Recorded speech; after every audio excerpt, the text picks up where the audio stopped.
autumnal tide, when Phoebus wanted but 1 hour to bed, the trees all richly clad, yet void of pride, were gilded o'er by his rich golden head. Their leaves of fruits seemed painted, but was true, of green, of red, of yellow, mixed hue. Rapt were my senses at this delectable view. I wist not what to wish, yet sure thought I, if so much excellence abide below, how excellent is he that dwells on high, whose power and beauty by his works we know. Sure he is goodness, wisdom, glory, light, that hath this underworld so richly dight. More heaven than earth was here, no winter and no night. Then on a stately oak I cast mine eye, whose ruffling top the clouds seemed to aspire. How long since thou wast in thine infancy, thy strength and stature more thy years admire. Hath 100 winters passed since thou wast born, or 1,000 since thou breakest thy shell of horn? If so, all these is not eternity doth scorn.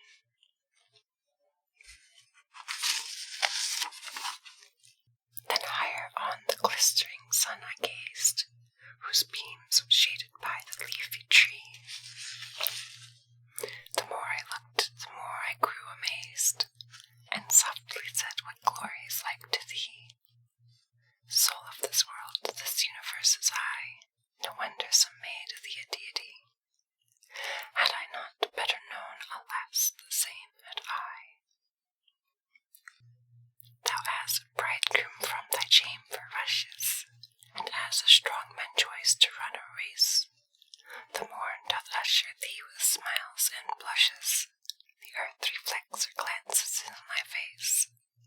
Birds, insects, animals, with vegetative, thy heat from death and dullness doth revive, and in the darksome womb of fruitful nature dive.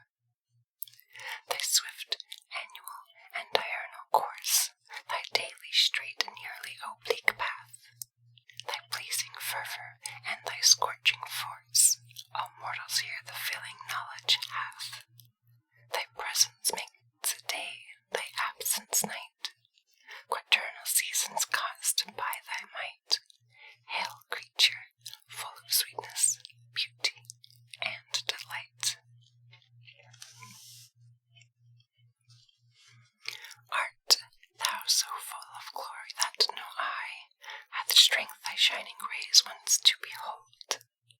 And is thy splendid throne erect so high, as, to approach it, can no earthly mold? How full of glory then must thy Creator be, who gave this bright light lustre unto thee? Admired, adored, forever be that majesty. Silent, alone, where none or saw or heard, in pathless paths I lead my wandering feet, my humble eyes to lofty skies I reared, to sing some song my mazed muse thought to meet. My great Creator I would magnify, that nature had thus decked liberally, but and again my imbecility. I heard the merry grasshopper then sing, the black-clad cricket bear a second part. They kept one tune and played on the same string, seeming to glory in their little art. Shall creatures object thus their voices raise, and in their kind resound their Maker's praise, whilst I, as mute, can warble forth no higher lays? When present times look back to ages past, and men in being fancy those are dead, it makes things gone perpetually to last, and calls back months and years that long since fled. It makes man more aged in conceit than was Methuselah or his grandsire great, while of their persons and their acts his mind doth treat. Sometimes in Eden fair he seems to be, see glorious Adam, there made Lord of all, fancies the apple dangle on the tree, that turned his sovereign to a naked thrall, who like a miscreant, driven from that place, to get his bread with pain and sweat of face, a penalty imposed on his backsliding race. Here sits our grandame in retired place, and in her lap her bloody cane new-born. The whimming imp oft looks her in the face, bewails his unknown hap and fate forlorn. His mother sighs to think of paradise, and how she lost her bliss to be more wise, believing him that was and is father of lies. Here Cain and Abel come to sacrifice, fruits of the earth and fatlings each do bring. On Abel's gift the fire descends from skies, but no such sign unfolds Cain's offering. With sullen hateful looks he goes his ways, hath 1,000 thoughts to end his brother's days, upon whose blood his future good he hopes to raise.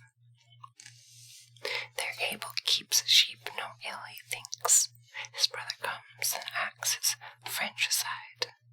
The virgin earth of blood her first draught drinks, but since that time she often hath been cloyed. The wretch with ghastly face and dreadful mind thinks each he sees will serve him in his kind, though none on earth but kindred near then could he find. Who fancies not his looks now at the bar, his face like death, his heart with horror fraught. Nor malefactor ever felt like war, when deep despair with wish of life hath fought, branded with guilt and crushed with treble woes. A vagabond to land of naughty goes, a city builds, that walls might him secure from foes. Who thinks not oft upon the father's ages, their long descent, how nephews' sons they are, the starry observations of those sages, and how their precepts to their sons were law. How Adam sighed to see his progeny, clothed all in his black, sinful livery, who neither guilt, not yet the punishment, could fly. Our life compare we with their length of days, and to the 10th of theirs doth now arrive, and though thus short we shorten many ways, living so little while we are alive, and eating, drinking, sleeping, vain delight, so unawares come on perpetual night, and puts all pleasures vain unto eternal flight.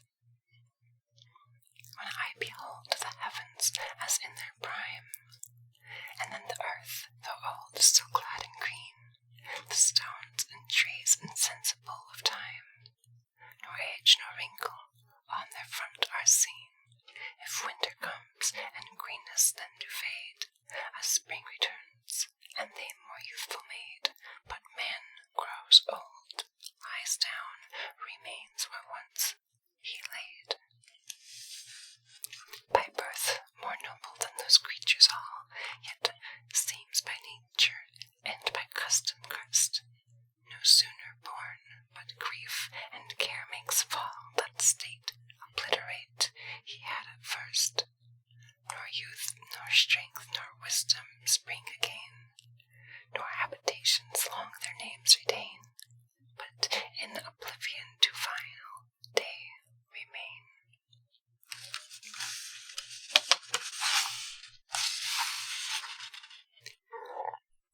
Shall I then praise the heavens, the trees, the earth, because their beauty and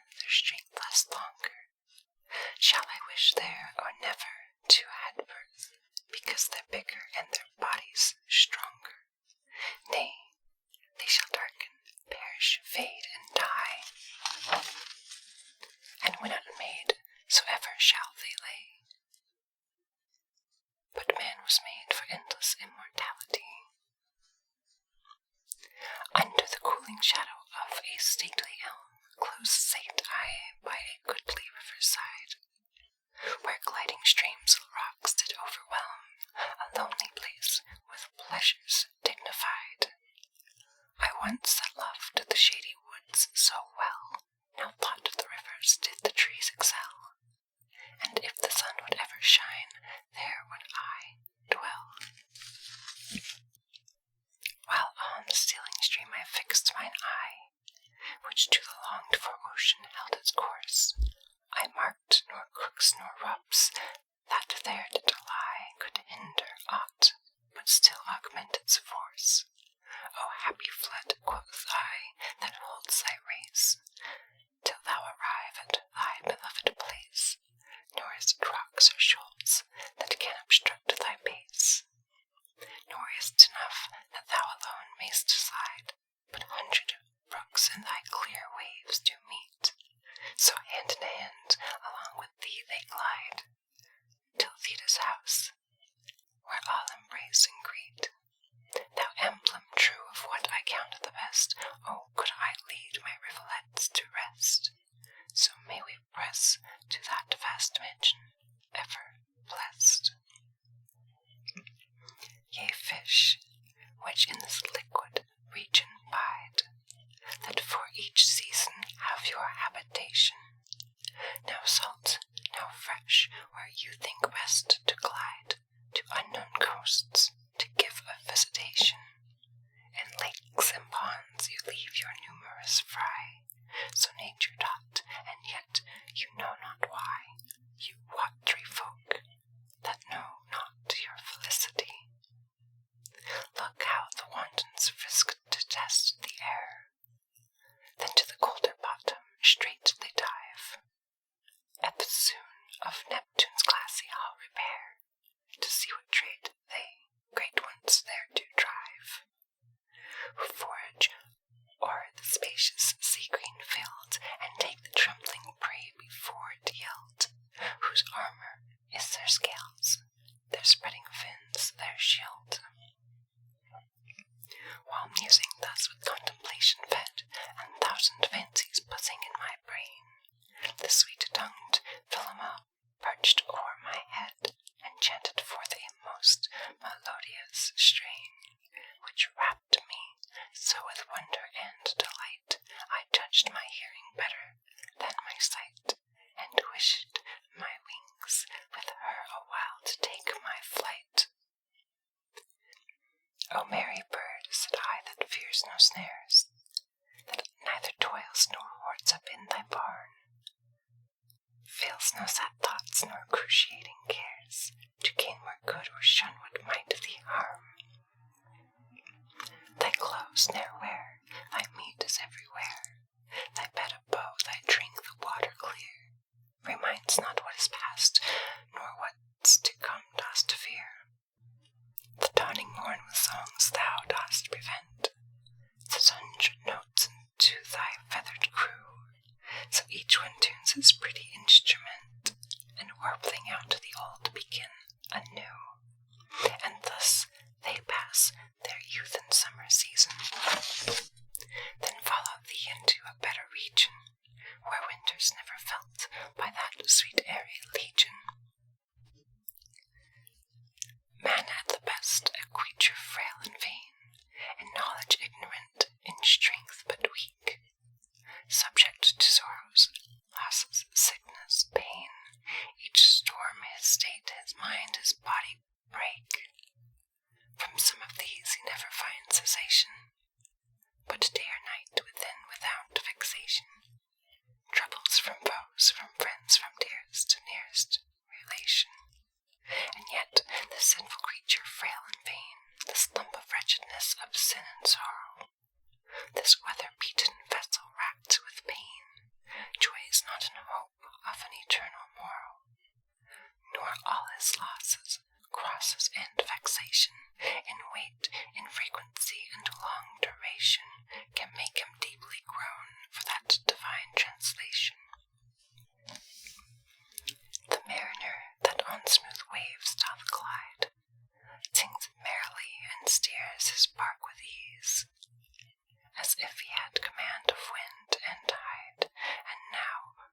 once great master of the seas, but suddenly a storm spoils all the sport, and makes him long for a more quiet port, which against all adverse winds may serve for a fort. So he that faileth in this world of pleasure, feeding on sweets that never bit of thou sour, that's full of friends, of honour and of treasure, fond fool, he takes this earth even for heaven's power.